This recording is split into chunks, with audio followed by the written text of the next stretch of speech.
अस्सलाम वालेकुम फ्रेंड्स, आज हम बना रहे हैं बहुत ही मज़ेदार और टेस्टी रेसिपी। ये है आलू बुखारे की चटनी, जो बहुत ही इजी रेसिपी है। आप इसको ज़रूर ट्राई कीजिएगा और प्लीज़ मेरे चैनल को सब्सक्राइब भी कीजिएगा। ये हमने 200 ग्राम आलू बुखारा लिया है। मेरा ये बहुत सॉफ्ट है, उसमें कुछ ड्राई आलू बुखारा नहीं है। ये हमने half teaspoon red chilli powder लिया है और ये एक प्याली मतलब 1.5 कप चीनी है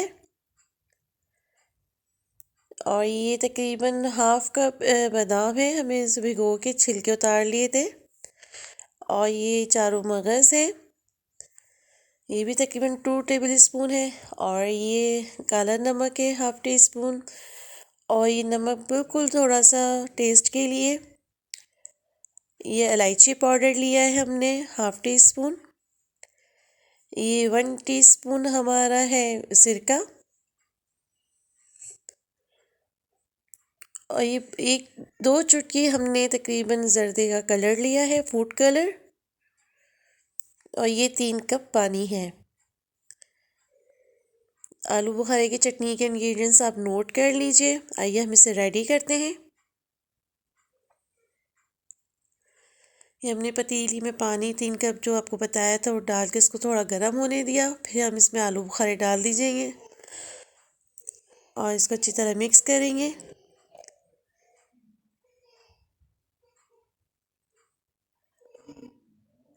ये अच्छी तरह से मिक्स हो गए, इसका उबाल आना शुरू हो गया और इसमें हम चीनी ऐड कर देंगे।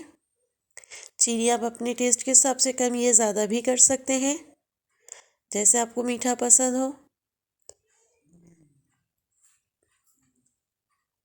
अब हम इसे 15 मिनट के लिए मीडियम टू लो फ्लेम पे पकाएंगे।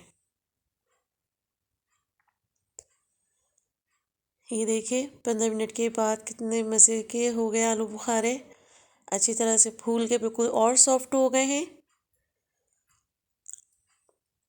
इसको हमने सिर्फ मीडियम टू लो फ्लेम पे ही पकाना है इस चटनी को। अब इसमें हम और इंग्रेडिएंट्स ऐड करेंगे। ये रेड चिली पाउडर,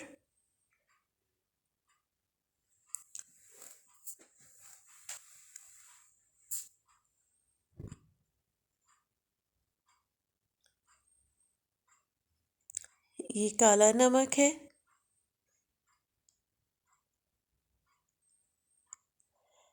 और अब ये वाइट नमक है, इसे भी ऐड कर देंगे।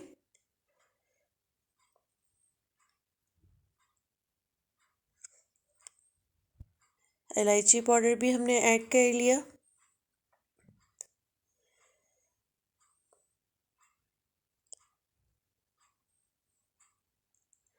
इलायची को हमने उसके छिलकों समेत इसको ग्राइंड किया था, ये उसके छिलके ही ऊपर आ रहे हैं।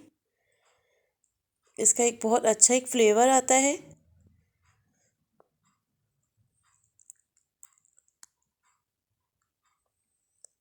अब हम ये सिरका ऐड कर देंगे इसमें।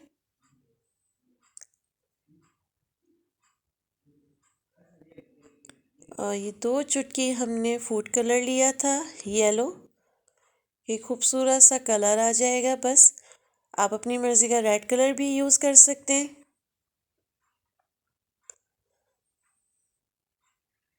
इसमें 2 कलर ही यूज़ होते हैं, रेड या येलो।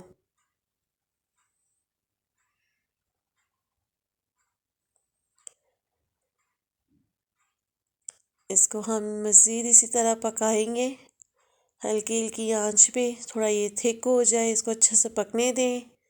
इसी तरह हमने इसका शीरा गाढ़ा करना है। इसमें आप कॉर्नफ्लोर बिल्कुल नहीं ऐड कीजिएगा। जब ये ठंडा होगा तो कॉर्नफ्लोर फिर अपना पानी भी छोड़ देता है। इसे हम ऐसे ही गाढ़ा करेंगे पका के। और ये बीज हमने डाल दिए चारों मगज़। इसको पकाएंगे मज़ीद। फिर हम बादाम जो हमने छील के रखे थे वो भी ऐड कर देंगे। कॉर्नफ्लोर से वक्ती तो गाढ़ा हो जाता है, लेकिन वो फ्लेवर वो टेस्ट नहीं आता, तो लिहाजा आप इसको पका के ही इसका शीरा गाढ़ा करेंगे। और जब ये ठंडी हो जाएगी, आप एक से दूसरे दिन इसको देखिएगा तो ये बहुत अच्छे से और बहुत अच्छी थिक हो जाएगी।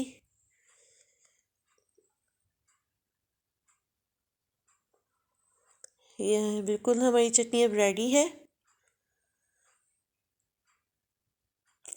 इसको गरम गरम फ्रिज में निकाल के नहीं रखिएगा, ये वरना ये ख़राब हो जाएगी। अब तो मौसम बेहतर है, अच्छा है। इसको ठंडा करके किसी डब्बे में, ये जार में निकाल के फिर फ्रिज में रखिएगा।